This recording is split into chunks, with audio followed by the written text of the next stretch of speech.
Yeah, that's good. So we'll begin with this little bhajan.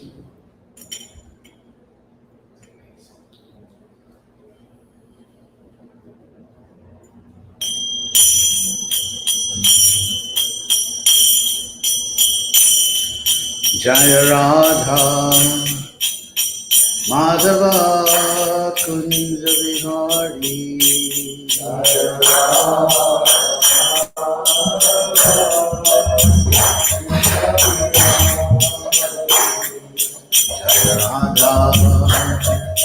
Madhava Kunja Vihari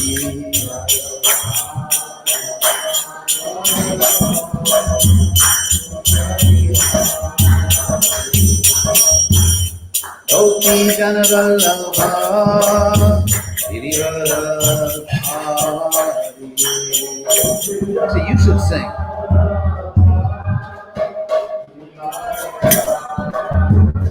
Actually, I'm going to ask Balabhadra, my godbrother, to continue singing. He's a much better singer than me. And this is my godbrother, Balabhadra Bhattacharya. Should I sing for 2 hours or 1 hour? 3. Here, we have a microphone there. Can you? And I'll tilt this so everybody can see you around the world. They'll be chanting around the world. New role play, sir. Jaya Radha Madhava Kunja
Vishnupad Paramahansa Parivrajaka Stotra Sri Srimad A.C. Bhaktivedanta Swami Prabhupada Ki Jai. ISKCON founder Acharya Srila Prabhupada Ki Jai. Jayam Vishnupad Paramahansa Parivrajaka Stotra Sri Srimad Bhakti Siddhanta Saraswati Thakur Ki Jai. Anantakoti Vaishnava Vrinda Ki Jai. Namacharya Srila Hari Das Thakur Ki Jai. Prem se kaho Sri Krishna Chaitanya Prabhu Nityananda Dvaita Gadadhar Srivas Adi Gaur Bhakta Vrinda Ki Jai. Sri Sri Radha Krishna Go Gopinath Shama Kunda Radha Kunda Giri Govardhan Ki Jai. Vrindavan Dham Ki Jai. Mayapur Dham Ki Jai. Jagannath Swami Ki Jai. Ganga Mai Ki Jai. Jamuna Mai Ki Jai. Tulsi Devi Ki Jai. Bhakti Devi Ki Jai. Samaveta Bhakta Vrinda Ki Jai. All glories of the assembled devotees. Gaur Premanandi Hari Hari Bol.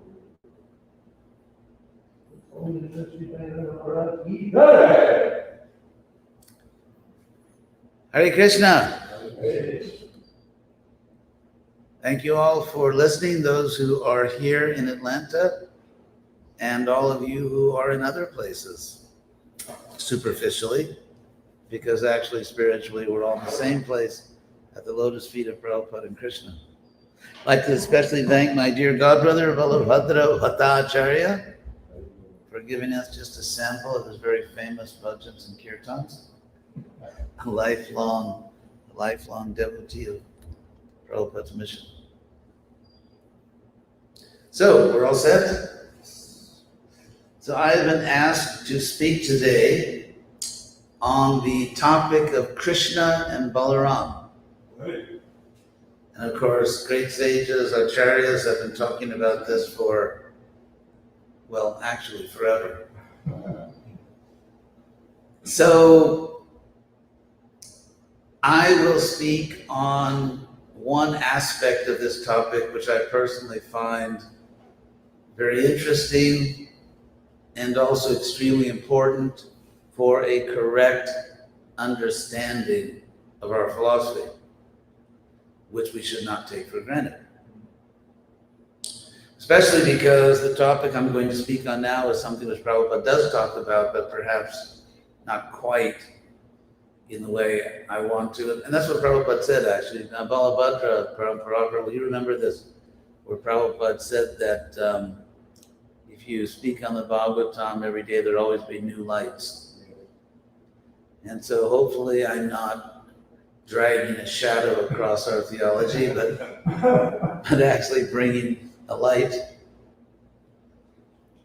So my initial assumption about our philosophy in approaching this topic of Krishna and Balarama is that we are actually monotheists. We actually know that there is ultimately one God.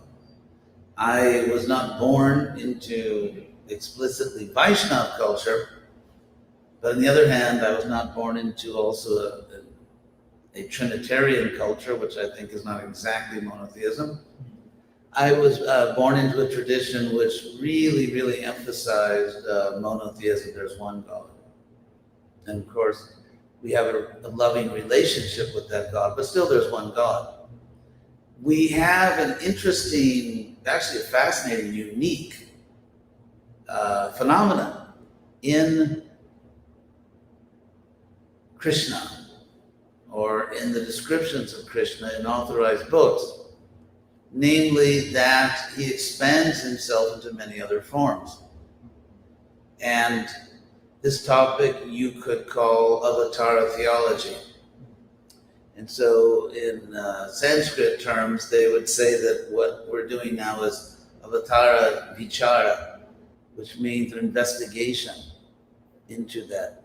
In fact, in the, I believe the second stanza of that beautiful and famous song, the H.D.Goswami, it said,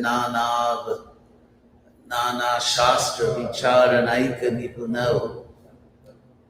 Yeah, Sadharma Samstapako. So Nana means many or varieties.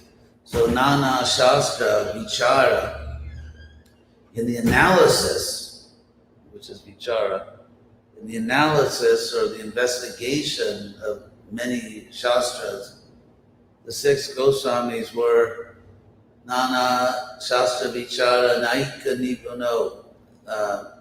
They were Eka Nipuna. Actually, it's Vicharana here. The Vichara or Vicharana is the same word. I won't go into the grammatical details, but it means the same thing.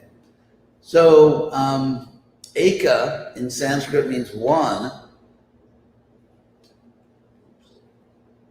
Eka means one, but it's also used to mean unique or singular.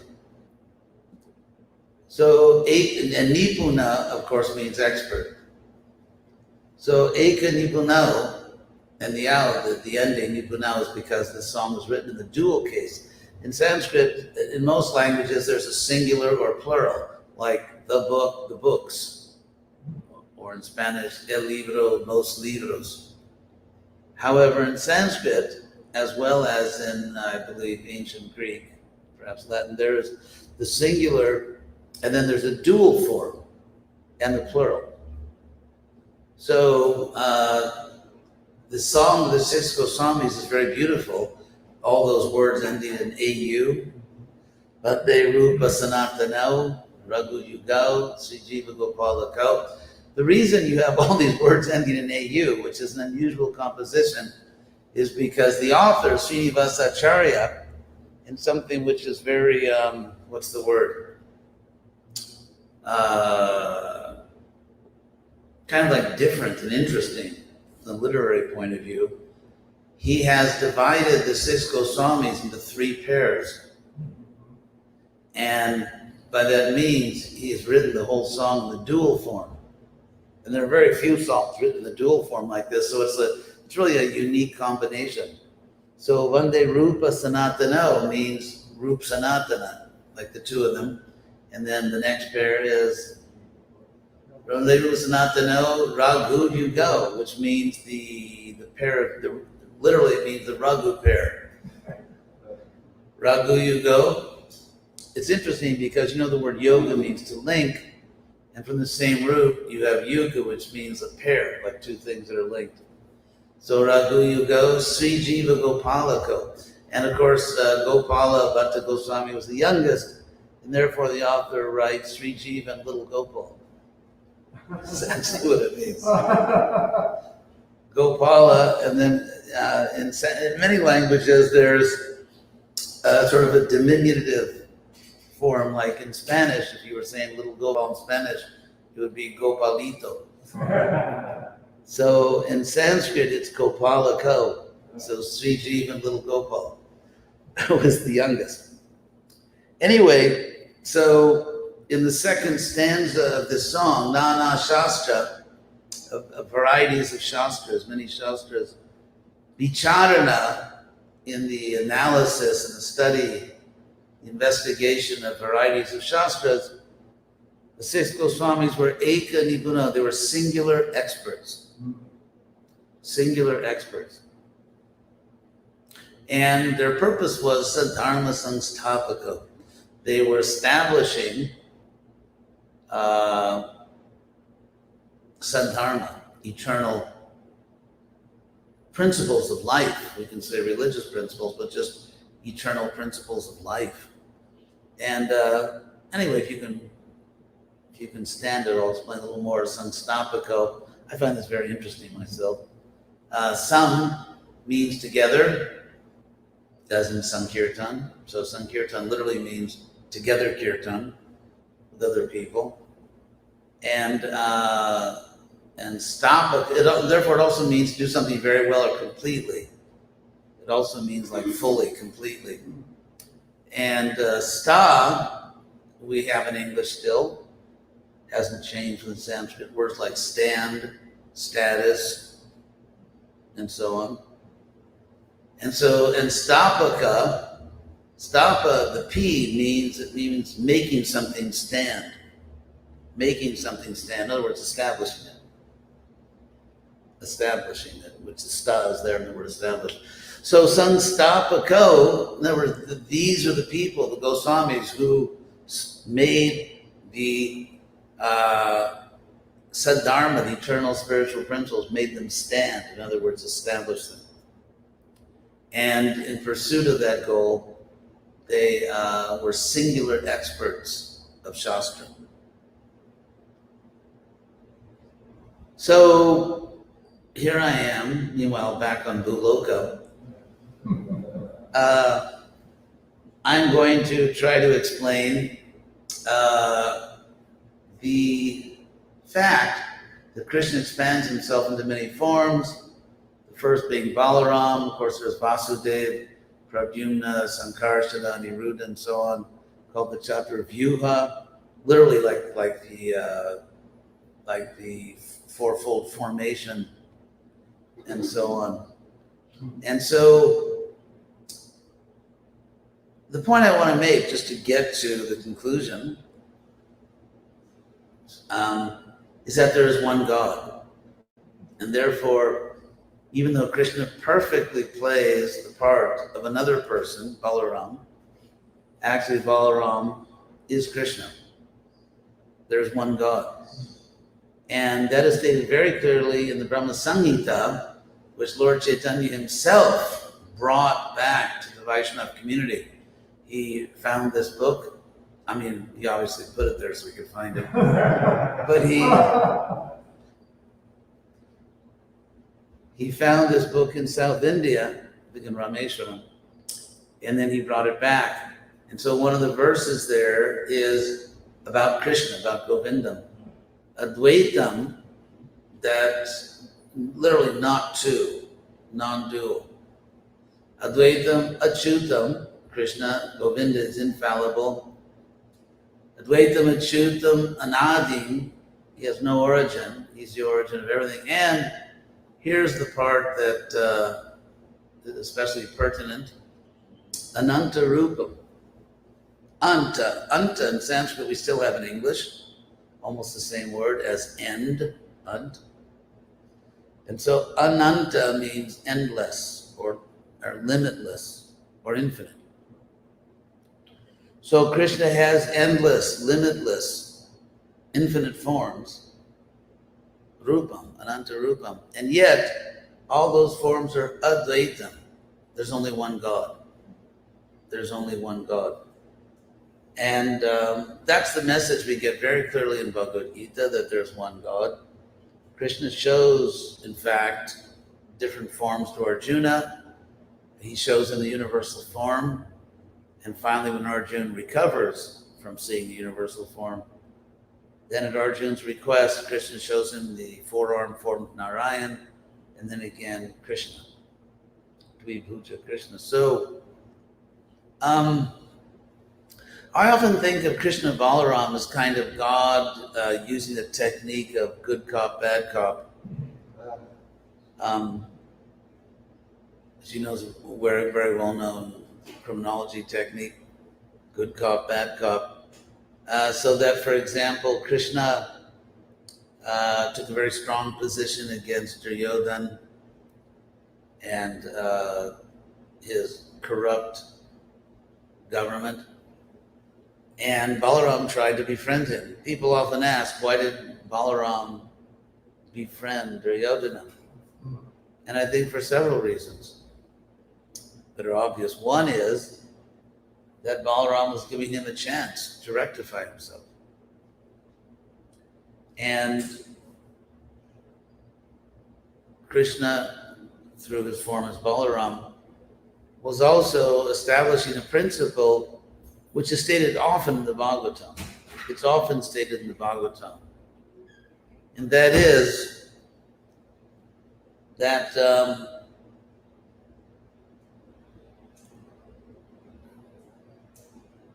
the principle is that Krishna is actually equal to everyone, despite the appearance that he favors the Devas over the Asuras. So because sometimes, unfortunately, there are people, even so-called Vaishnavas, who claim that Krishna sort of whimsically, he has the power and right of divine whimsy, so that by causeless mercy, which by the way is not a term found in any Shastra, that simply by causeless mercy, he just blesses someone who's no more deserving than a bunch of other people who are not blessed and therefore are going to suffer. Now, as we know, if you as a parent treated your children this way, the government might take your children away from you. It would be considered actually criminal and morally reprehensible. If you severely punished one child and another child did exactly the same thing, okay, here's some candy for you. In other words, a parent that did this would really be an incompetent, morally deficient parent. And to attribute incompetence and moral deficiency to God is a big mistake. We find this tendency to sort of over-glorify, like to want to emphasize so much God's independence, he can do whatever he wants, that we attribute to him injustice and practically foolishness, which of course he's not unjust and he's not foolish. The fact is that Krishna can do whatever he wants, but might doesn't make right. You could say that if there was a God who chose to do something unfair simply because he's God and is all-powerful, is that unfair act fair? And the answer is no, because mere power does not make injustice justice. That's called the law of the jungle. And Krishna does not govern by the law of the jungle. He governs, as explained in the Bhagavatam, by his infinite goodness. And therefore Krishna chooses, as he explains in Bhagavad Gita, he chooses freely to be fair. And therefore we should not foolishly claim he's unfair just because we can't, by the wrong idea that we can't really establish that Krishna can do what he wants unless we claim that he does do something absurd just to prove that he can do what he wants. It's like saying that a parent, just to prove that the parent has authority over the child, the parent throws the child off a cliff or something. Well, parents have to do that just to prove that they have authority over their children. So, the fact here is that Krishna chooses freely as God to do the right thing. And he says that very clearly in Bhagavad Gita, that he says, Samoham sarva bhuteshu.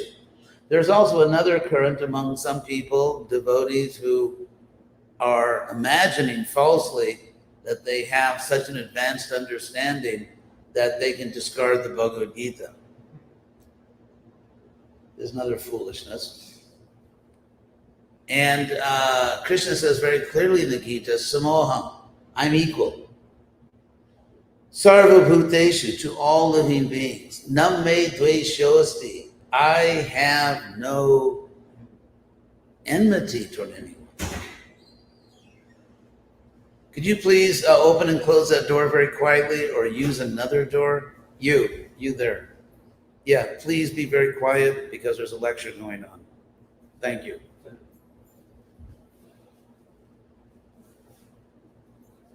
So,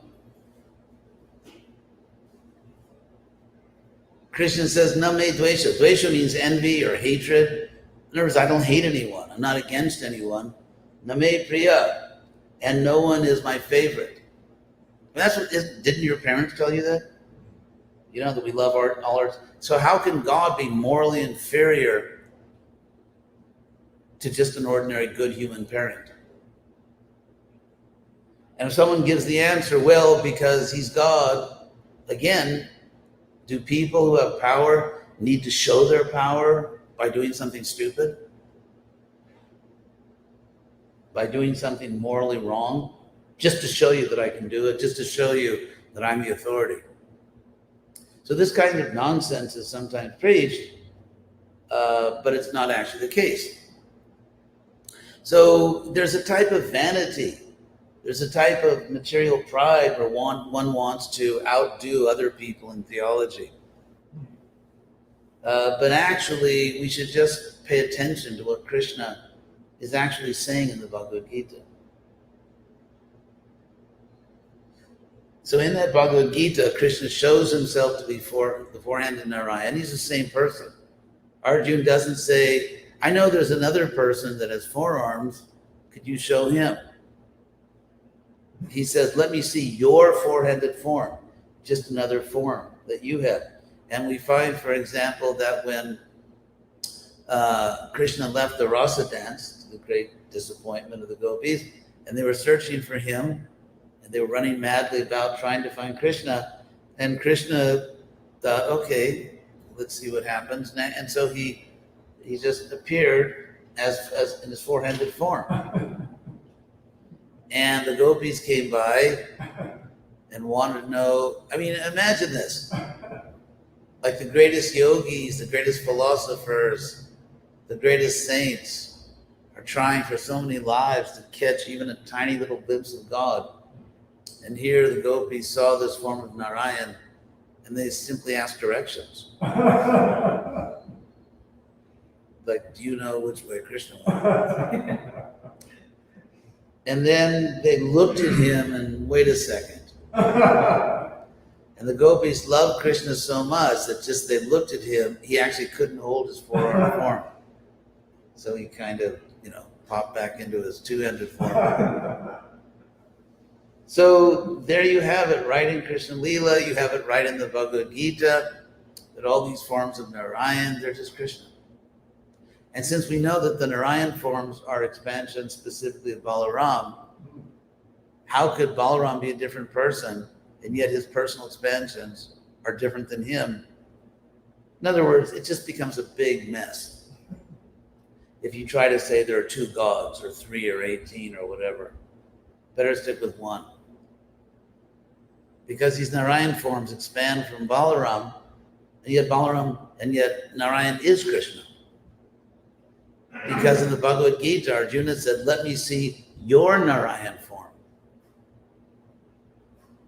And Krishna changed into Narayan and back to Krishna in front of the gopis. So if all the forms coming from Balaram are actually Krishna, guess who Balaram is?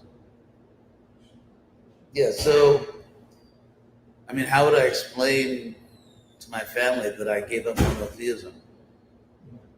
So actually so there's one God. So Krishna and Balaram, Lord Balaram, he offered his friendship to Duryodhana for various reasons. One is to show the world that even if one of his children misbehaves, God still tries to help that person. And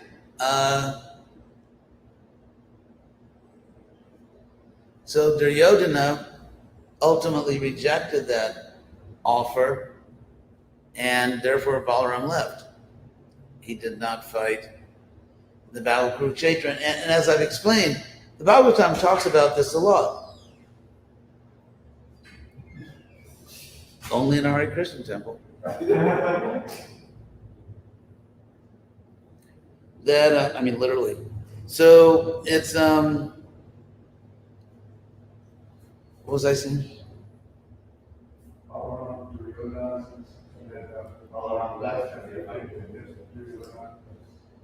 Yes, so the Bhagavatam often mentions that Krishna is equal to everyone. And so he actually demonstrated this. And so as Balaram, Krishna did not take part in Kurukshetra, and yet he did as Krishna. So he illustrated both these theological points, that he's equal to everyone, but then also he reciprocates. Because the Pandavas wanted to, not simply to get Krishna's help as an ally, but the Pandavas wanted to serve Krishna. They wanted to do what Krishna wanted. And so therefore, Krishna, because to be equal to everyone means to reciprocate. It means, for example, let's say you own a store and you have different products. Let's say you sell apples. And let's say the apples cost $1 each because they're organic. So if someone buys 2 apples, that's $2. If someone takes 3 apples, it's $3. You could say, well, I thought you treat all your customers fairly. You should charge everyone the same price, no matter how many apples they take. But that's not what it means. That's not what it means to treat everyone fairly. It means to reciprocate. You take 5 apples, it's $5. 1 apple is $1. And that's exactly what Krishna does.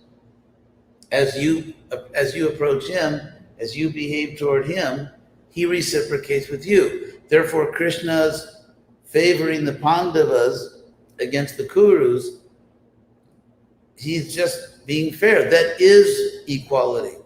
That is equanimity. Whereas giving 2 equally deserving people completely different results, one of them goes to hell, one of them is saved by causeless mercy, that's not fair. That's not equality. Because Krishna is not doing, or wouldn't be doing, what he claims to do in the Gita, namely reciprocate with everyone. Jejata mam prapadyante. So the example the Bhagavatam always addresses, namely that Krishna defended the Devas and defended the Pandavas and defeated the Asuras, the Bhagavatam repeatedly explains Krishna is being fair. He is being equal to everyone. The Bhagavatam doesn't even raise the point of giving liberation to one person and punishment to another person on the same level. The Bhagavatam doesn't even address that because only a fool could think that God would do that. And the Bhagavatam is simply addressing serious points of view, not utter nonsense. Actually, in chapter 6 of the Bhagavad Gita, Krishna explains why someone is drawn to the Hare Krishna movement. And he says it's purvabhyasena tenaiva hriyate hyavashopisa. It is by that person's purvabhyasa. In the Bhagavad Gita, you find the word abhyasa. In later Sanskrit, during Lord Chaitanya's time, the word is sadhana, spiritual practice. In the Gita, the word uses abhyasa, which means literally like repetition, so you practice something. So in Purva, we still have in English the word previous from the Sanskrit Purva. So Purva Vyasena, by previous practice, and Krishna says, Tenaiva, by that alone.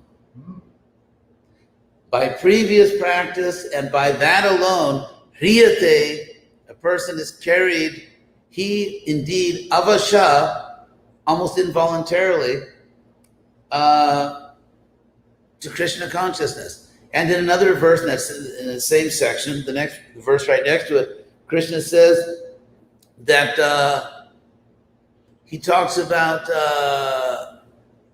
buddhing porvadehikam, labate buddhing porvadehikam, that someone who has practiced Krishna consciousness in the past then recovers that buddhi, that spiritual intelligence, which is porvadehika, which comes from the purvadeha, the previous body.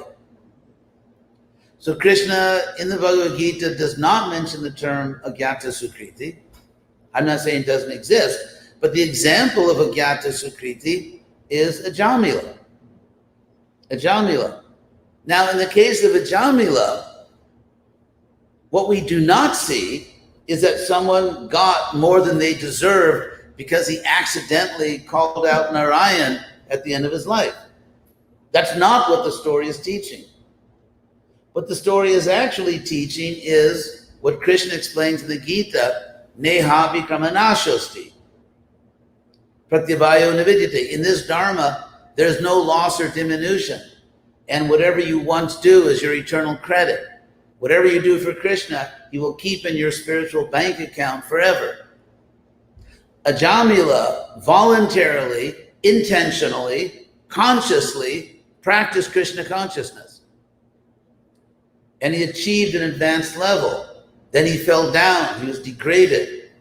But at the end of his life, he chanted Narayan, or he didn't chant, he called Narayan to his son. But that revived the Krishna consciousness. It's exactly what Krishna says. Purvabhyasena, by previous practice. Tenaiva, by that alone.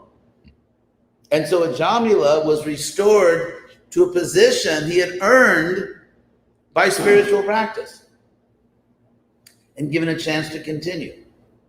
If you look at all the verses in the Bhagavatam that say, for example, Tatak Sadyo Vimucheta Jadi Bheti Swayam Bhayam, in the first chapter, that simply by chanting Krishna's name, one can be liberated.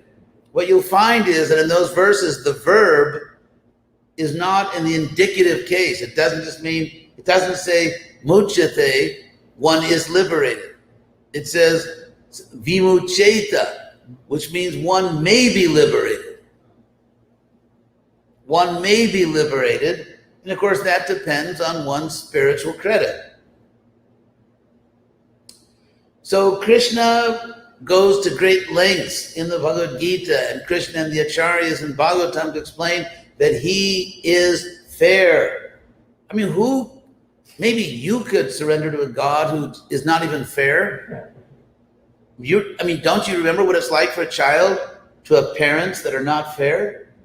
It's horrible. It's a horrible experience. If you're born in a family, which I hope none of you were, in which your parents are simply not fair, and they just egregiously favor one child over another, it's practically abusive. Why would Krishna treat his own spiritual children abusively and whimsically liberate one, while another person, equally deserving or equally undeserving, is punished? So to attribute these ignorant, unjustifiable qualities to God is no service, even if one imagines that, no, I'm just trying to show how independent God is. You find this in Augustine, a philosopher who, did some things for which he's glorified and caused a lot of harm. You find it in Calvinism. It's a current in theology that comes up now and then by people who just are not thinking clearly. The idea that in order to show how free God is, we have to attribute to him reprehensible behavior. So anyway, Krishna, Balaram, by appearing in both these forms, it gives Krishna flexibility, agility. Krishna is everywhere all the time, but in his pastimes, he can be in two places at one time, and he has these different forms. So those are some of the statements I wanted to make about Krishna and Balaram. Now, if there are any questions. Yes, Balabhadraji. You spoke very succinctly about people using logic to put God into a certain context. So isn't it true that logic itself has a limit to human logic? Yes. So is it plausible that outside human logic, God operates in this way outside? Very good question. Actually, could you come here and ask the question? Not because I want you. This is your chance. ISKCON Atlanta's Got Talent. Come on. This is, again, my godbrother Balabhadra. He had a very, very interesting question he's going to ask. Here, can you? Maybe I should come on this side. Yeah, come on this side. More logical. Right? More logical. And we'll turn this around here.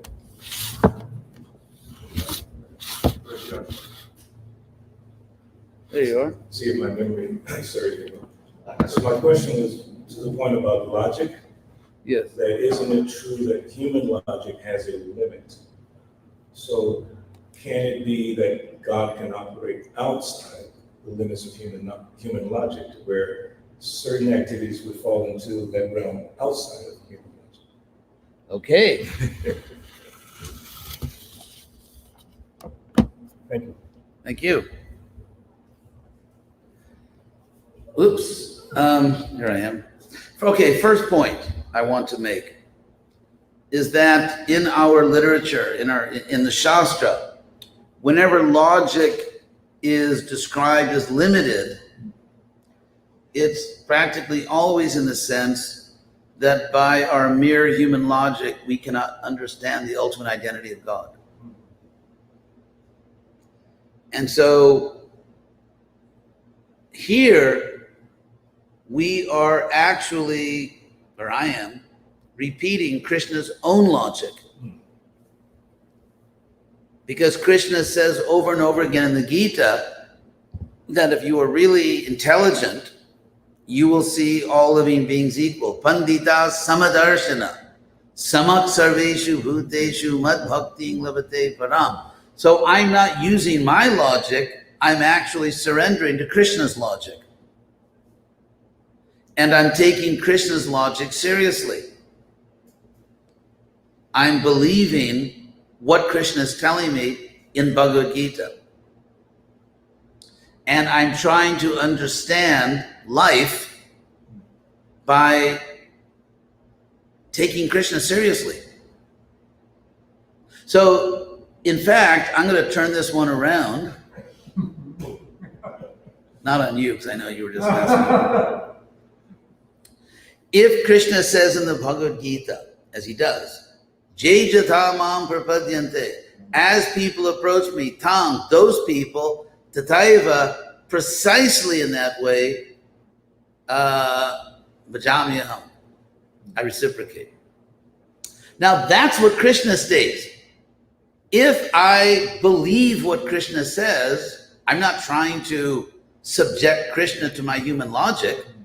I'm simply believing what he says. If you say that, well, Krishna says that, but he didn't really mean it, or he actually does something else, you are the one who are using your own, frankly, bizarre and absurd so-called logic to change what Krishna said.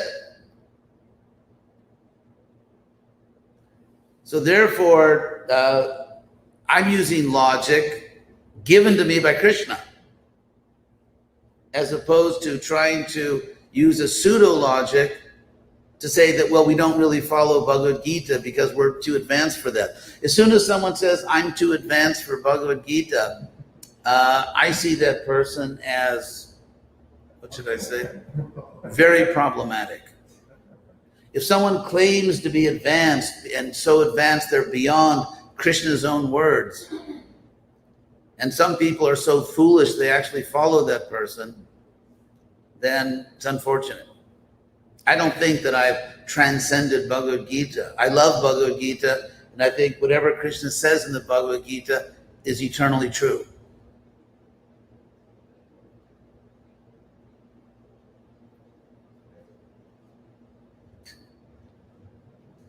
Parampara, another senior Vaishnava who's rendered great service to Prabhupada's mission. You want to ask a question? Please come up to the isolation booth.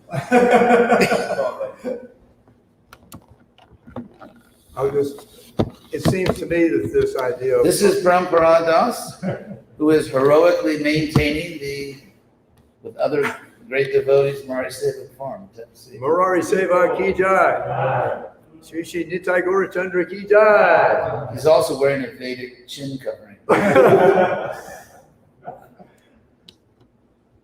It seems to me this question of Krishna being equal to everyone is also tied to the perennial question of why does God do bad things to good people? Was Yes. a typical sort of a challenge or sort of I a know. question It's about called the problem of evil. the problem of evil or theodicy. If you can maybe Yes. read those together. Weave. Yes, Krishna doesn't do bad things to good people. Everyone gets exactly what they deserve. We do not subscribe to the, frankly, hopelessly illogical idea. I mean, just that this is our first life, that God creates a soul, and so this is your first life. That's just not true. The soul is not material. It's only material things that begin and end, not eternal things. That's why Krishna says in the Bhagavad Gita, Nasato vidyate bhavo. For that which is temporary, there's no true existence, and na bhavo vidyate sataha. And for that which is truly eternal, there's no non-existence. Therefore, good things happen to good people and bad things happen to bad people. If someone is good in this life and something bad happens, it means there was a hiccup in the past life or in some past life.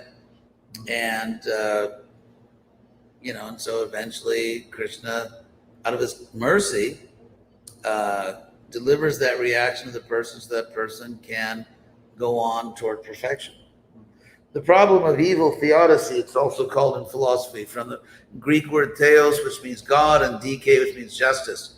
Like, is there justice in God? And if God is just, why do we see so much injustice in a world which he ultimately controls? And the simple answer is that there is no injustice.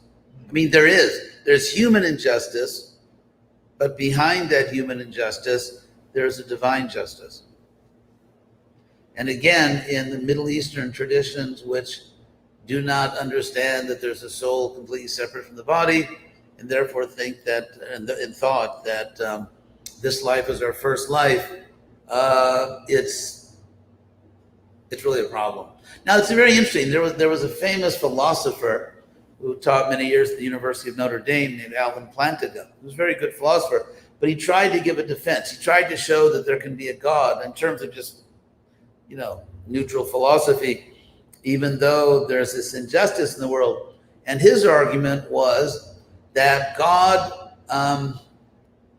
allows some injustice in order to prevent a greater evil.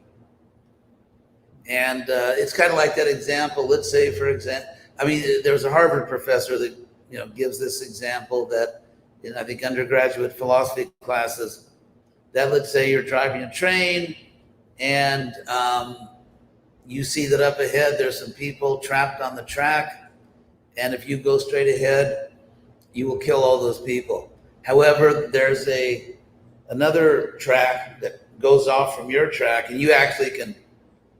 You have the power to drive the train onto that other track, in which there's only one person, and but you'll kill that one person because the train is going too fast to stop. So do you kill the 5 people or the one person? Of course, most people think, well, kill the one person.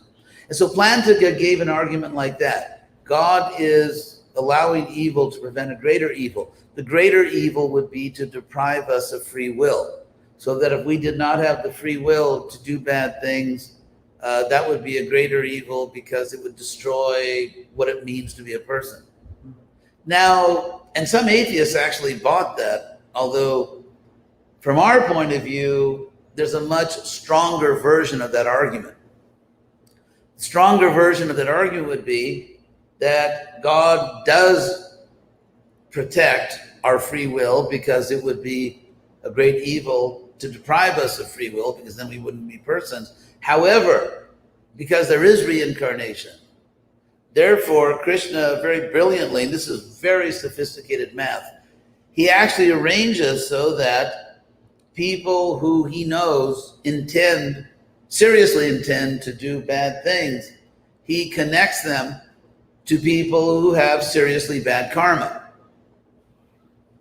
And so therefore, rather than, the train conductor killing one person instead of 5, actually what happens is there's a magic brake on the Vaishnav train, and the conductor stops the train and no one gets killed. So Plantinga, of course, is operating within the kind of claustrophobic worldview of Christianity, that this is our first life. But when you understand that we're eternal, we have many lives, then God prevents the evil of destroying free will, and yet does not need to allow injustice to do that.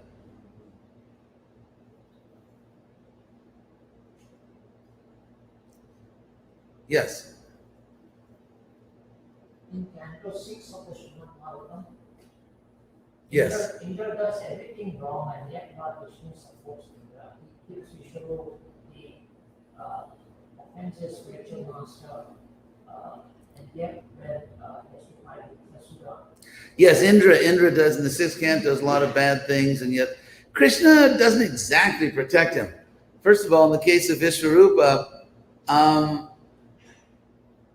there might have been a better way to handle that, but it's the fact that Vishvarupa was empowering the bad guys. And that was a problem.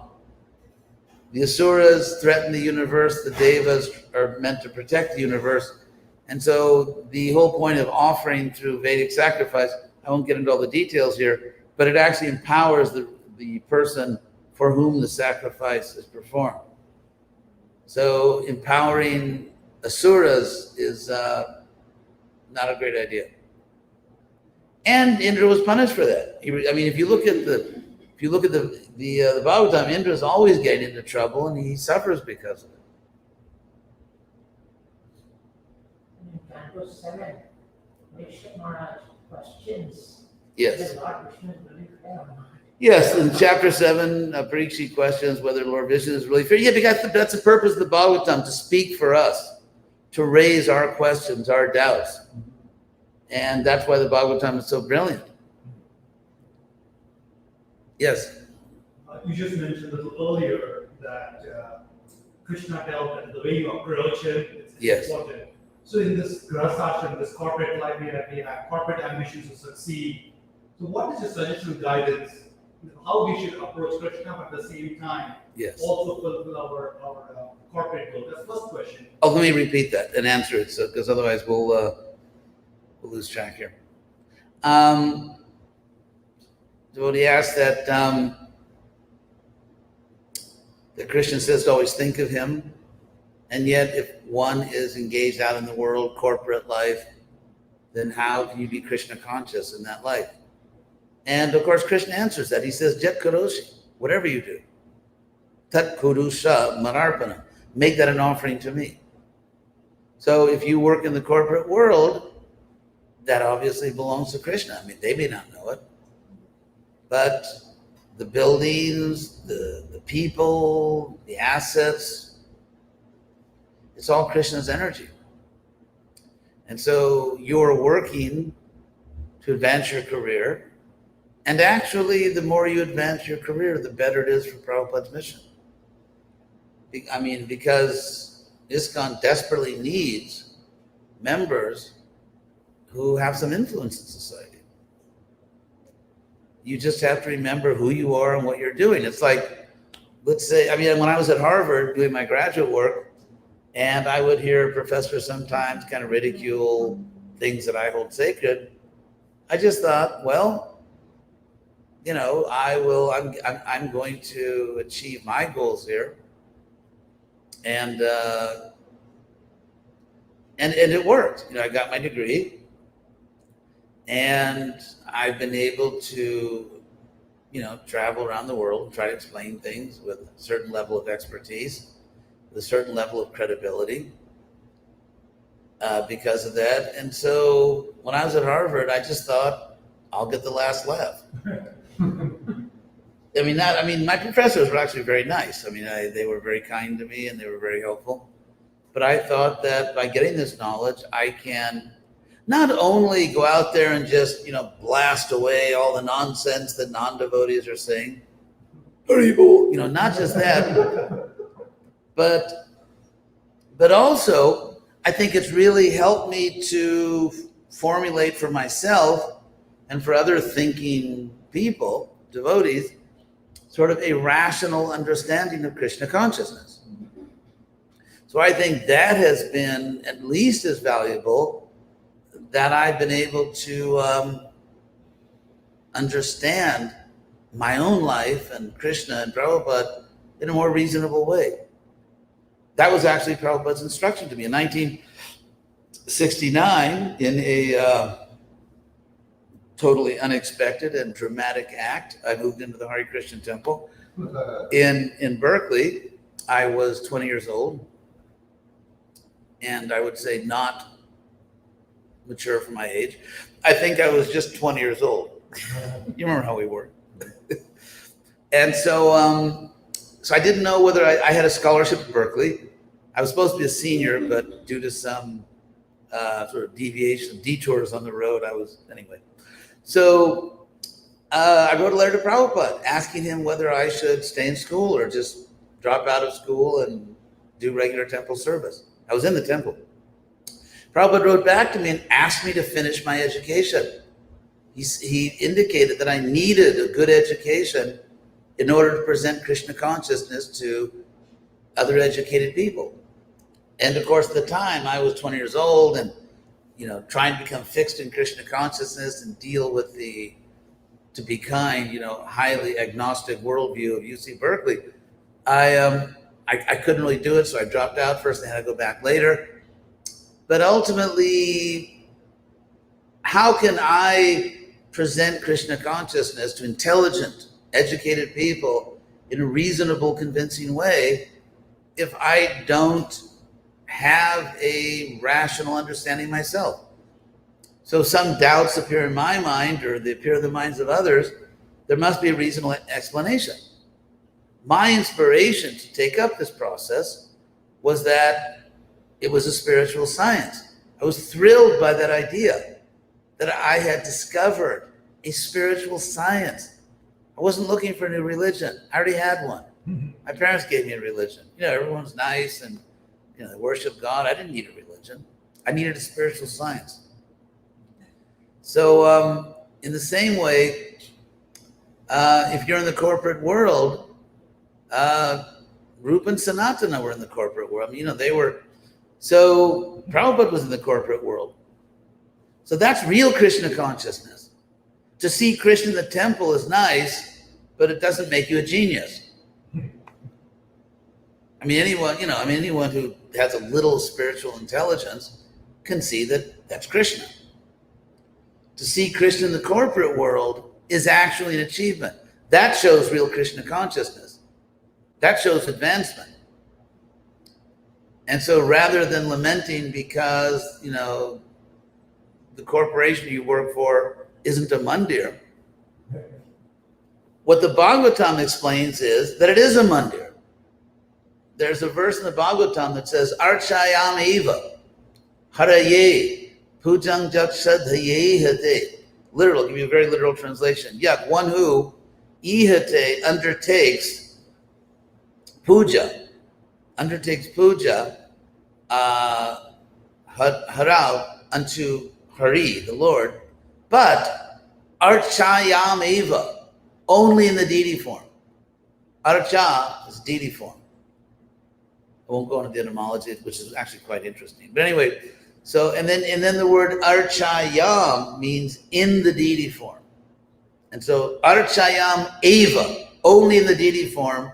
Archayam eva pujang shraddhaya archayam eva shraddhaya. Anyway, I forgot thinking of the meanings. But so one who undertakes to worship only in the deity form and natad bhakteshu. Anyway, won't go into all the grammar.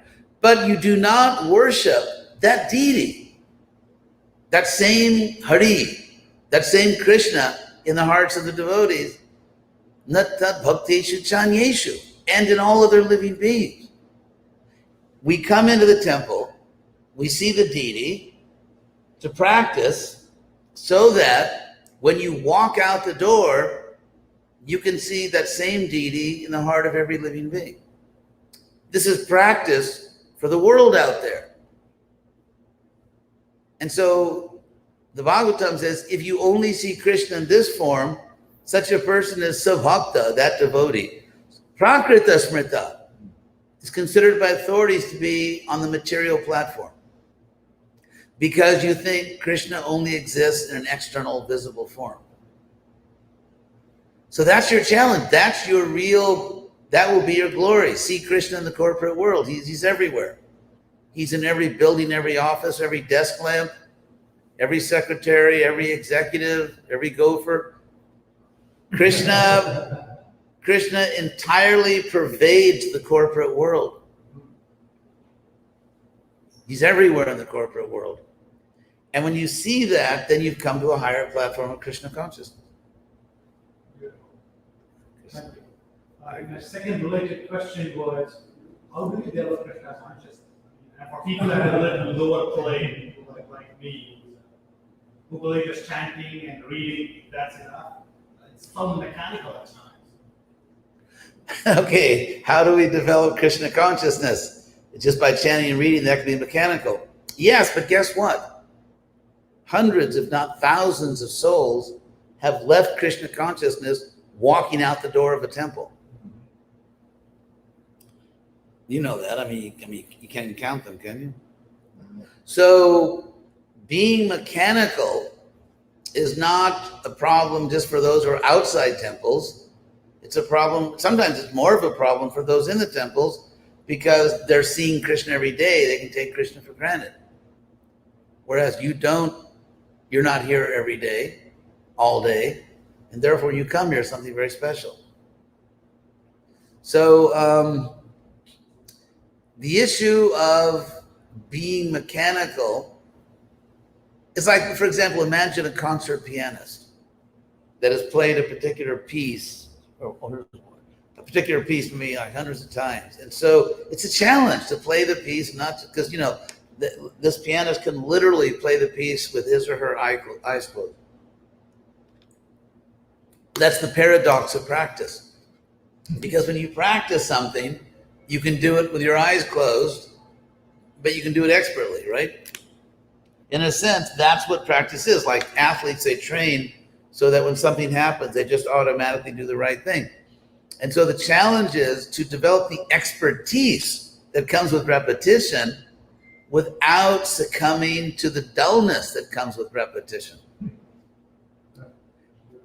Yeah, so to do that, you have to you have to be intelligent. And you have to monitor yourself, and you have to know what your goal is. And if you see you're, slipping into this dull mechanical thing, just, pull yourself out of it. Thank you. Hare Krishna. Yes.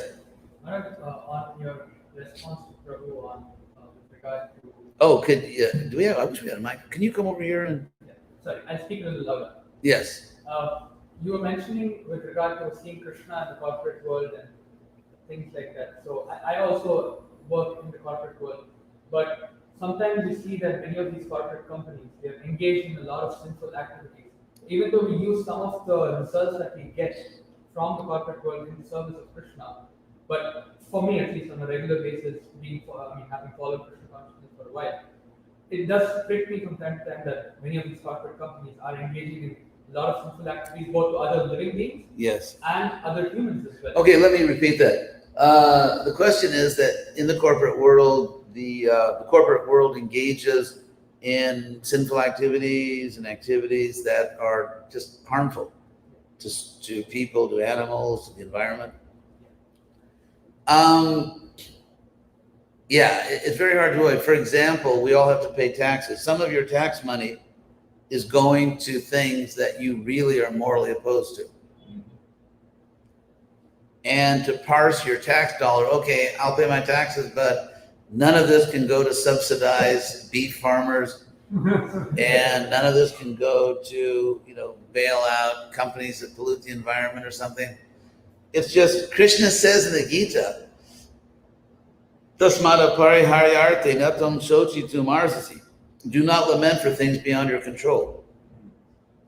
For example, Sanatana Goswami and Rupa Goswami working for a Muslim governor. And it is very likely that governor was sometimes killing people.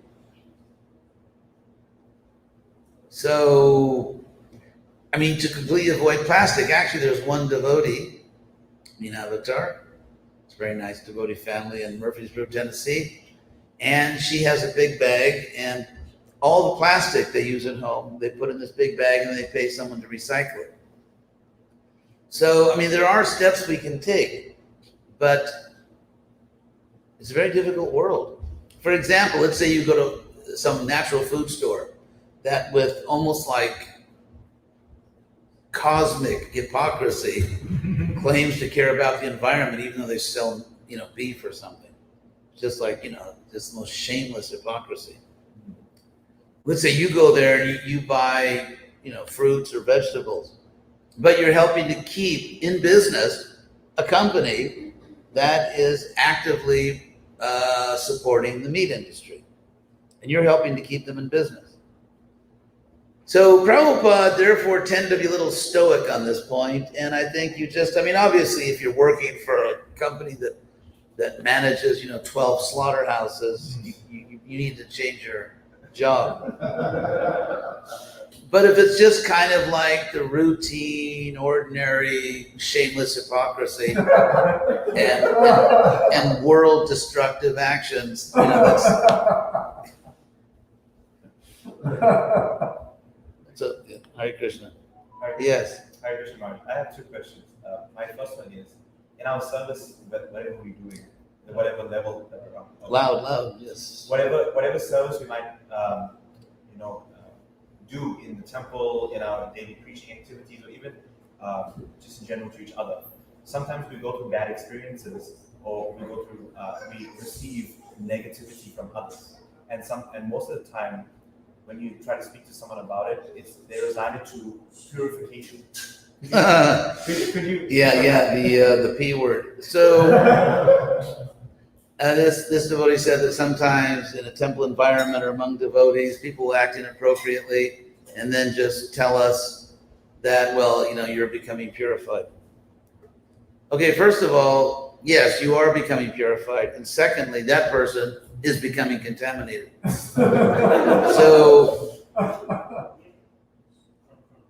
So therefore, we just have to be firmly aware that Krishna sees everything. He knows who's doing what.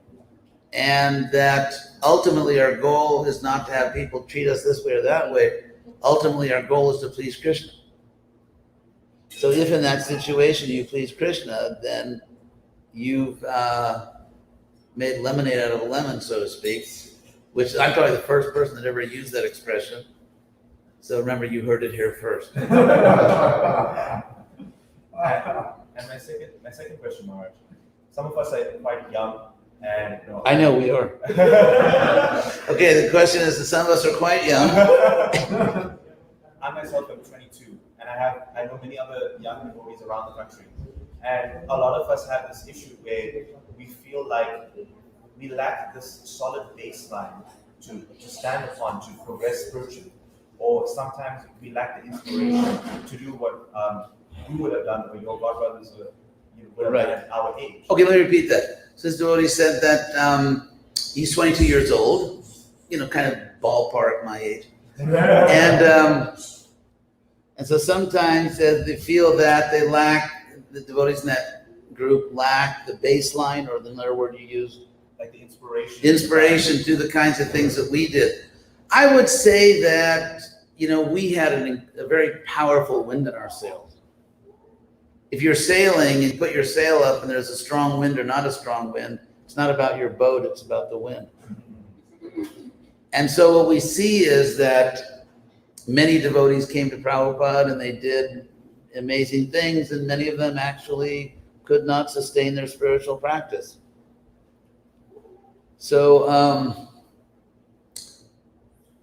at the same time, I think it's definitely our duty to Prabhupada and Krishna to use whatever intelligence, ingenuity we have to try to find a way to present Krishna consciousness so that people in this country are attracted, inspired, and whether you are a very large mammal or a spiritual movement, if you don't adapt, you go extinct. And if you look at the history of Vaishnavism, it's not a history of everyone always dressing this way, or a history of everyone always cooking that way, no, it's a history of adaptation. It's a history of, first of all, you have to be intelligent enough to understand Rupa Goswami's distinction in chapter 6 of Bhakti Rasamrita Sindhu between general principles and details. Someone who can't make that distinction cannot be a spiritual scientist. So if you claim to be a scientist, you can't distinguish between, let's say, alcohol and oxygen, you can't be a scientist. So we don't change the basic principles. So in the case of Prabhupada, he gave us certain regular principles in order for us not to change them. Prabhupada gave us the philosophy and said, don't change it. He gave us an institutional framework and asked us to work within it. But as far as details, like how you dress and you know what kind of music and everything, of course there is a standard, which is the mode of goodness, sattva-guna. So no, don't wear a bikini or a male bikini into the temple room, or don't do kind of crazy music. And there is such a thing actually as crazy music. And so, in other words, be in the mode of goodness. That's the standard Krishna gives. But find a way to reach people. If you think that details, superficial details, are basic principles, like God will only love you if you wear these kinds of clothes, which is obviously absurd, then you're not a spiritual scientist. Or if you think that basic principles are just details, like let's say not taking drugs and everything, that's just a detail. Actually, it's not just a detail. So there are certain basic principles that we should follow or aspire to follow. And then there are details. And there's a term used twice in the Bhagavatam, Desha Kala Vibhagavit. One who knows, Desha Kala Vibhaga, the differences of place and time. And this quality, this intelligence, in the first canto is attributed to Bhishma. He's glorified as being Desha Kala Vibhagavit. And again, when in the fourth canto, when Narada Muni is instructing Dhruva Maharaj, he tells him you should worship Krishna, but knowing the differences of time and place. So we are in a particular place and time right now, those of us who live in America, and our job is to not try to create, like new Benares or new Delta, like try to rep. In fact, I had a senior preacher assure me, a very senior preacher, that according to the Bhagavatam, India, in its physical features, ethnic and physical features, is actually a mirror reflection of the spiritual world. Which is very interesting, because who would have guessed half the spiritual world is Muslim culture? The Krishna consciousness is full of surprises. But anyway, and he even suggested, so the word is pratibimba. The word pratibimba in Sanskrit means reflection. Literally means counter image, pratibimba. And so I said, I don't think so. So then I looked it up in the Bhagavatam, and nothing like that is stated in the Bhagavatam. So we have to be able to make this distinction. Desha Kala Vibhagavit, we have to know what is a basic principle, what is a detail. And it is our task to find a way. It's just like there's so many people in this country, in every country, they want to be, rock and roll stars. Am I dating myself? Is there such a thing as rock? Okay, if they want to be a rock and roll star, they want to be, a political star. And they have to find a way to reach the people. And of course, there's even a few of them who are not shameless hypocrites and who actually want to keep their principles and at the same time, make it. That's the real challenge. Of course, it's a challenge just to follow our principles and everything, but the real challenge to us, so in a sense, I would say that those of us who were serving back in the 60s or 70s, in one sense, had it much easier. For one thing, the Western world, including America, was just completely enthralled with Indian mysticism. Everyone had to have a guru. The Beatles went to Rishikesh, to find a guru. Everyone needed a guru. And so, and there was all this counterculture and hip people and hippie people and this and that. So we were just kind of preaching to the choir. And a certain percentage of those people joined. There's that old saying, a rising tide lifts all boats. And so what Krishna did, Krishna intervened in human history. Because there's really no other way to explain this like madness for Indian mysticism, which had never occurred in the Western world before and never occurred since. And so Krishna changed history, made everyone mad after Eastern and especially Indian mysticism. He also, as Prabhupada himself often said, he took a lot of past life devotees like Purva Janma Bhaktas.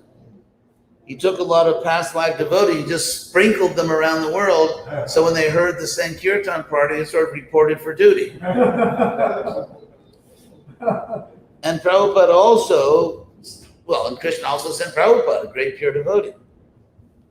So Prabhupada is still present for anyone that has eyes to see. But in a sense, you, people in your generation, you have to do the heavy lifting.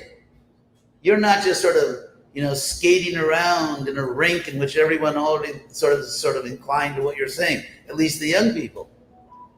You've actually got to do the hard work. You've got to really use your brains, use your intelligence, and figure out a way to reach people. Figure out a way to take Krishna consciousness. You have to discover the rationality of it, the reason of it.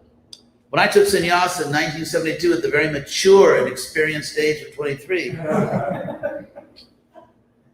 I had the privilege of taking sannyasa several years before my brain fully formed, which was, because, neurologically speaking, it's not till you're 29 or so that, a man's brain, if it ever matures, if it's, is around. Anyway, so I wrote Prabhupada a letter and said that I was going to travel and preach in the universities in America. And Prabhupada wrote back to me and kind of said in his language, the love of God, he said, do not present Krishna consciousness as just rules and regulations. It's the most sublime philosophy. We don't just follow rules. We start with an understanding of a super philosophy, of a most powerful spiritual tradition. And then, secondarily, we learn certain principles that will get us there. It's like, let's say, for example, someone wants to travel to Norway for some reason. Now, if you decide you want to go to Norway, then you start figuring out, how do I get there? How much does it cost? Am I going to take a plane? Am I going to take a cruise liner? Am I going to do this? Am I going to do that? How do I pay for it? Do I have to make a bank transfer? All the rules, all the technical points come after your decision that you want to go to Norway. Let's say you want to be a doctor. It's like grueling. There's something almost masochistic about that program. If you want to be a doctor, you've got to take all these courses, and you know what it's like. And so why would you try to convince someone to go through all the austerity and difficulty of, being a pre-med and a medical student and going through your residency and all this torture, if the person already says, but I don't want to be a doctor? So why in the world would you want to tell somebody about this or that rule if they don't want to be Krishna conscious? So what Prabhupada was telling me is, we have to convince people that it is absolutely in your rational self-interest to become Krishna conscious. We have to understand that rationally. Not just, well, we believe it, and if you don't do it, you're a bad person, and we have all kinds of names we can call you, the least of them being karmic, and the worst being things like demon and asura. So, we throw the K-bomb. So in that sense, all of you really have, you got to do the real work. And that is figure out how, first of all, you have to figure out how Krishna consciousness is a science. And then once you understand that, you have to communicate that, just like sometimes advanced scientists, they teach undergraduate classes because they notice that often undergraduate science classes are just not well taught. So that's the task of your generation. Understand Krishna consciousness as a spiritual science, which it is, and then how to communicate that, how to persuade people in relevant ways. So I think your job is more difficult, and Krishna has given you more, let's say, material, I don't know, you call it street creds. Krishna has given you these advantages because your task is harder.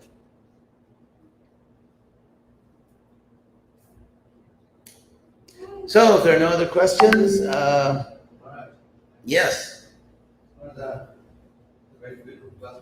was asking Maharaj, see, in ISKCON nowadays, see, there's some competition between intellectual devotees and some people are coming in ISKCON, not from a very good background, maybe. Okay, let me repeat that for the our viewing audience.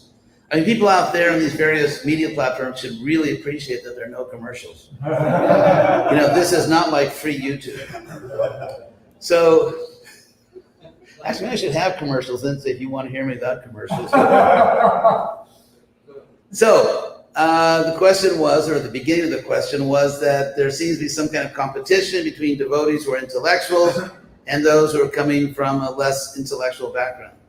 Yeah.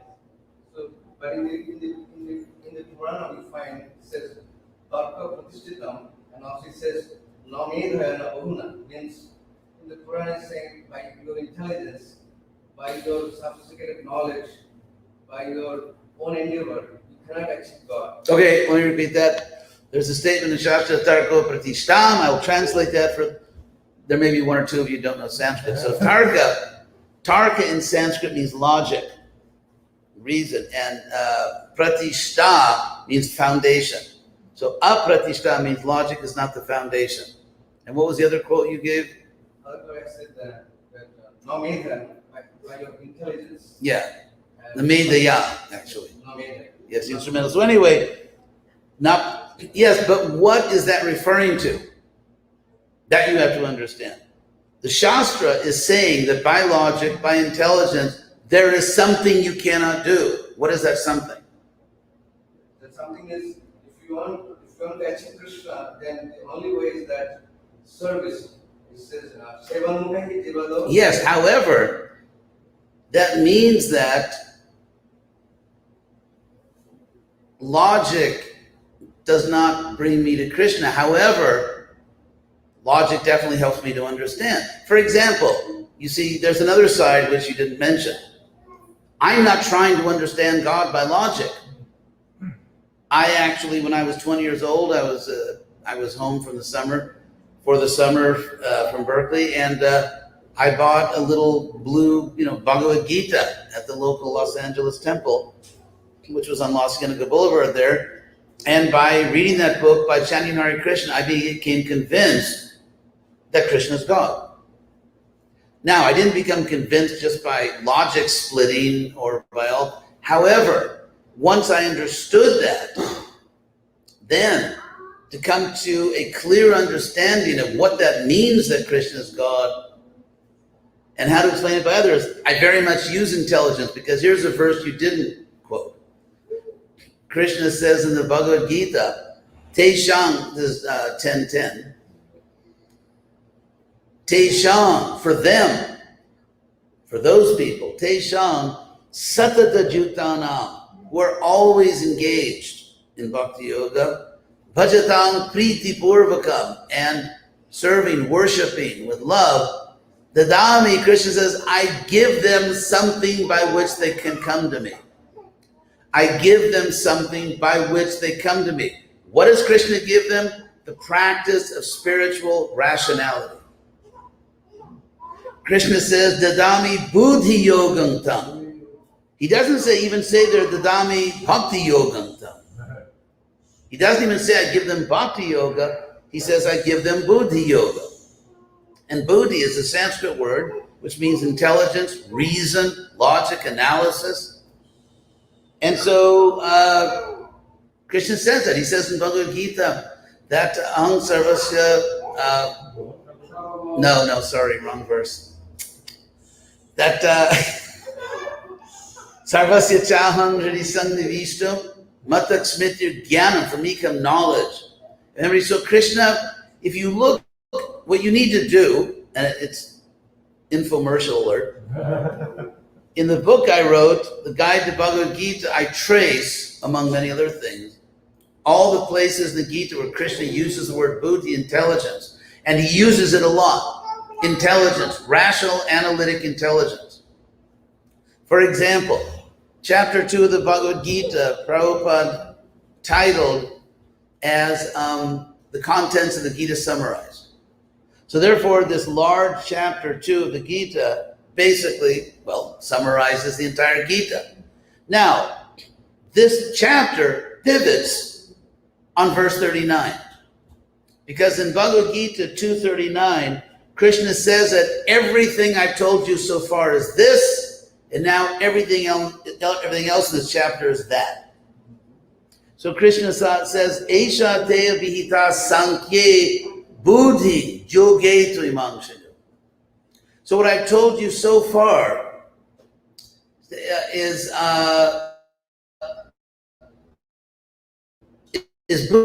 buddhi in Krishna consciousness, but Krishna says, I've explained to you buddhi sankhya, philosophically. And he says, yoge tu imangshayu, now here as I explained it in practice. So Krishna introduces these two terms, sankhya and yoga, which means philosophical, analytic understanding, and yoga, which means practice. And then in chapter 5, Krishna says, Sankhya yoga pratak bala pravadanti na pandita. Those who are childish, those who are literally bala, those who are childish, think that Sankhya, philosophical understanding, and yoga, practice, are different. The childish, the immature think that. Ekamapyasti tat samyak, one who practices well, very nicely, one of these, ubayor vindate phalam, achieves the fruit of both. And so therefore, and Prabhupada himself says this in his famous statement, which he repeatedly makes. Prabhupada says that religion without philosophy is simply sentimentalism or fanaticism. You need both. And some people falsely think that to combine the religion or the spirituality of Krishna consciousness with philosophy simply means to practice bhakti yoga and to know the philosophy. In other words, to memorize a doctrine. But actually, if you look at the way Prabhupada explains these things, what he actually means is you have to know how to do philosophy. So how do you say when Lord says not taken them out when he went to South India, when he met this Brahmana, he was not educated, he had no intelligence, but because he was looking at the pictures of Krishna being a charioteer of Arjuna. Yes. And when Mahaprabhu heard that, he missed them and said, you understood that. Yes, however, that's what Krishna says in the Gita. Because this Brahmin mastered the devotion, the devoted practice, he got the result of the understanding. But Lord Chaitanya did not tell Rupa Goswami or Sanatana Goswami, throw away all your learning, just think of me and cry. Actually, the followers of Lord Chaitanya are famous for being great intellectuals, for writing great books, for engaging in extraordinary analytic studies of bhakti yoga. Just as Lord Chaitanya didn't tell that humble but devoted Brahmin, you need to go to college. He didn't tell Rupa and Sanatan, you need to go to South India, throw away all your books, forget all your learning, and just go to South India and cry with that illiterate Brahmin. And the simple fact is, as Prabhupada himself explained so many times, if this movement is going to be successful, we need to attract intelligent people. That Brahmin, that illiterate Brahmin, was a great devotee, but how many intelligent people did he bring to Krishna consciousness? And Prabhupada, who understood obvious sociology and socio-historical dynamics, knew, as he said many times, that unless we can somehow persuade and attract educated, intelligent people, this movement will not make it. And so therefore, discouraging intelligence, discouraging serious philosophy, discouraging erudition is not at all what Prabhupada did. He did the opposite. Prabhupada's first instruction to me was, stay in school, get a good education.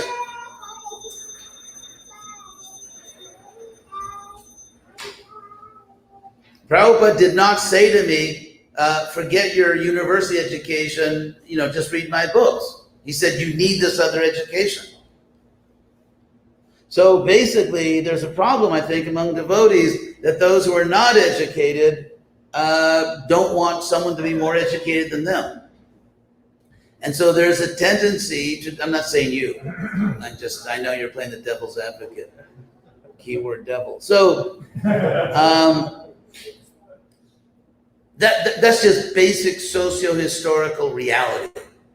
As Prabhupada said many times, Prabhupada often told me, but he wrote letters to me, you can read it in database, that it's very good you're presenting Krishna consciousness in universities, because he said we need to attract the intelligent class. He said this constantly. He said that if his disciples could get PhDs, including the women, by the way, he specifically said including the women, if his disciples could get PhDs and teach our philosophy in the universities, he said that would save America and change the world. He didn't just say everybody just, sit down and cry. He said that if we could teach in universities, get PhDs, that would change the world. So, yeah, we have to look at the whole picture.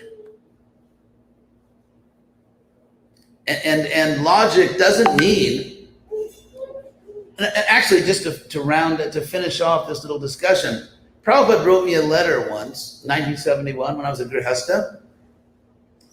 Honk if you like Grihasthas. So I was a Grihastha in 1971, and president of Gainesville, just down the road. And Prabhupada wrote me a letter in which he said, it's kind of, his jargon, he said there is philosophical speculation and there's mental speculation. Prabhupada gave the example, Krishna says in the Bhagavad Gita, Rasoham apsu konteya, I'm the taste of water. He said, now, if you speculate, is that true or not? Is that true or not? That's mental speculation. If you accept, yes, Krishna is the taste of water, but what the heck does that mean? What does it mean that Krishna is the taste of water? He said that's philosophical speculation, and we do that. So what I'm recommending here, and thank you for bringing this up to clarify, what I'm recommending here is that we desperately need devotees who not only know the philosophy, but actually know philosophy. And when Prabhupada said we need to combine religion and philosophy, he didn't just mean religion and the philosophy, he meant religion and philosophy. And we engage in philosophical speculation all the merry day. And the result is, I can't tell you how many letters I've gotten. I mean, a lot of letters of people saying that I came back to Krishna consciousness because I felt I was given a way to be a devotee without checking in my brain at the door. So anyway, that's a brief response. Okay, maybe we'll go in order, you, and then, yes. Raj, with this idea of philosophical angles, you're going to have angles. Philosophical angles, yes.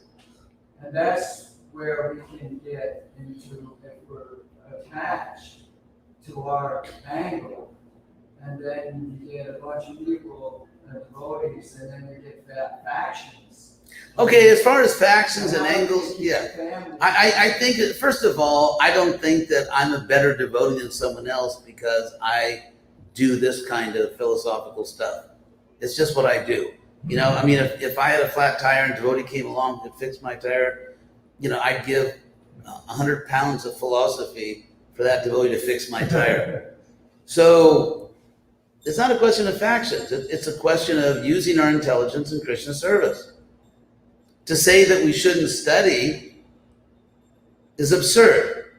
It's just like, look at Ramanujacharya. He's, of course, before Lord Chaitanya, but he was a genius. He was a philosophical genius.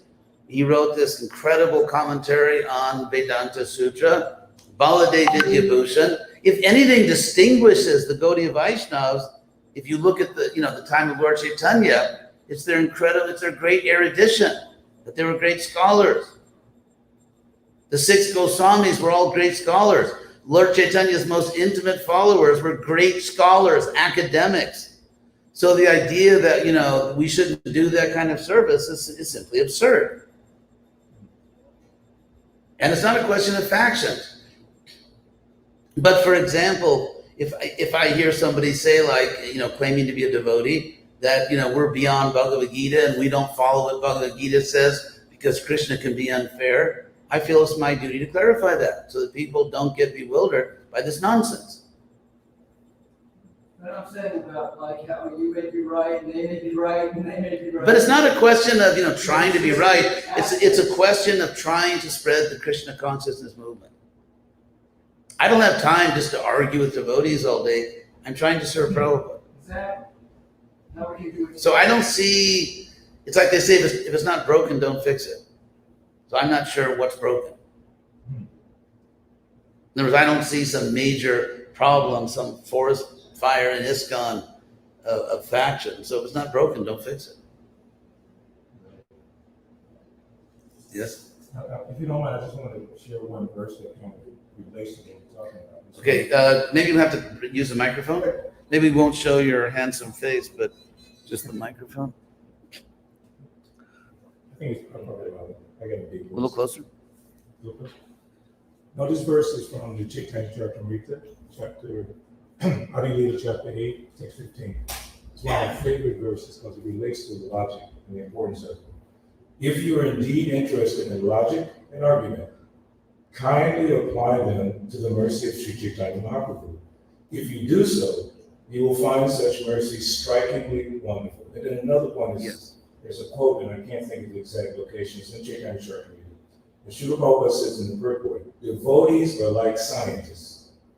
They do their research individually, and he says, like in academic circles, they come together and discuss what they realize. Because as you said, the Dhammi Buddhi Yoga, based on Tesam Sattva, what service you've done, and Krishna rewards according to that understanding. So like scientists, we don't condemn each other. Right. We share our realizations in a safe environment and then try to enhance each other's understanding. Yes, very good. Excellent points. Excellent verses. So, Prabhupada, by the way, did say that he came to the West and in general started ISKCON to reestablish an authentic Brahman order in the world. So how can we say that Brahmins shouldn't be learned? I mean, that's what distinguishes. It's just like Vidya, Vinaya, something. Anyway. So, anything else? Parampara, Prabhu. You mentioned being a householder and a president. I mentioned being a householder and being the president of President. the Gainesville Temple. Yes. And you're on your way to Gainesville because in several days there's going to be a festival. 50th anniversary. You're not promoting them and letting the devotees. Yeah, on July 29th, it's the 50th anniversary of Prabhupada's visit to Gainesville. Whoa. 50th anniversary. I was a Grihastha Temple president there, and so Prabhupada spent the night there, he right? spent the night there with us, and he stayed up after midnight preaching and initiating devotees. So we're going to talk about all the wonderful things Prabhupada did and all the wonderful devotees, such as my former wife and Amarendra, Bir Krishna Maharaj, who was a new brahmachari then. And so we're going to be talking about that, having, the festival in Gainesville will be mostly talking about Prabhupada. There will not be an Abhishek or a fire yoga. But we do plan to talk a lot about Prabhupada. That's Thursday, coming up on Thursday. This Thursday, yes. Thursday the 29th. Yes. We broadcast, that's what we do. Yes. Broadcast. Yes. Could you put together a book about your experiences with Prabhupada and your history? Thank you. Put together a book about my experiences with Prabhupada. Yeah, I hope I'll live long enough to do that, but thank you for that. So, if that's all, any other last points? Thank you all very much. Hare Krishna. Thanks to everybody out there. Hare Krishna.